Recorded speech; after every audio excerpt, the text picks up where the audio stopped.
नाज़ीम, लाड़काने शहर में एतरी त गंदगी थी वही है जो शहरी सख्त ॾुखियाईनि खे मुंहुं ॾेई रहिया आहिनि। शहरनि तोड़े सियासी अॻवाननि मेयर तोड़े सिंध सरकार के ज़िम्मेवार करार ॾिनो आहे। वधीक तफ़सीलूं ॾिसूं था इशफाक अली सांढाणे जी रिपोर्ट में।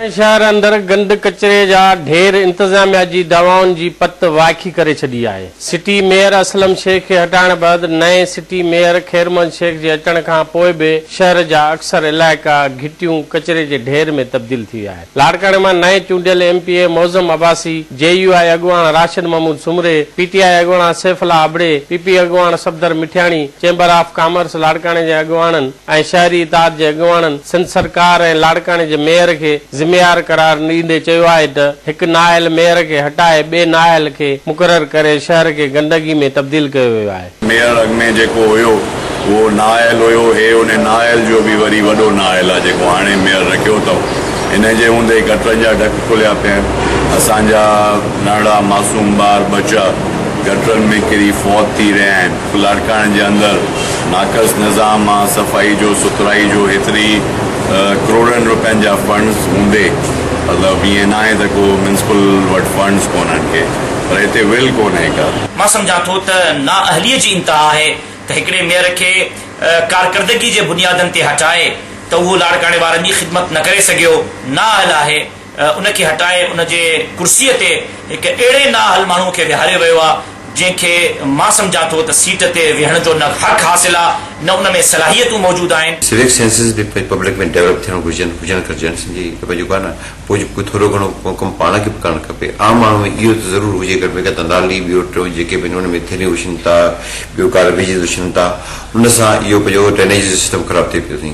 जेकॾहिं गंद पेटी हिकु हंधि पियल आहे त ॿुधाएसीं उते ॿिए उन को छॾे करे ॿिए हंधि विझनि था पियासीं। जेको सिस्टम हलियो आहे पोयनि 10-12 साल खां हिते गवर्नमेंट जो हले पियो, हीउ उन जो हिते तसलसल आहे।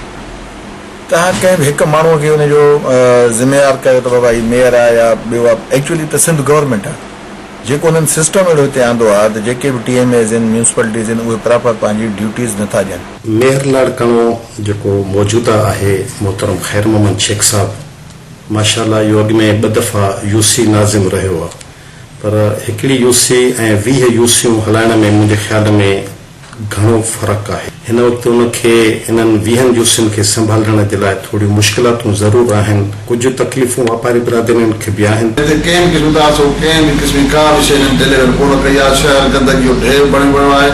शहर जी हालत इहा आहे त तव्हां ॾिसो चपे चपे ते गंद जा ढेर ऐं माण्हू घरनि खां ॿाहिरि था निकिरी सघनि। हालत इहा आहे, तव्हां ॾिसो ॿार जेके स्कूल वञनि था उहे वीचारा थेरा कुलनि ते वीचारा भित जा सहारा वठंदा, धिकिन तो पासनि तो ईअं वञनि था, बामड़ा पाईंदा।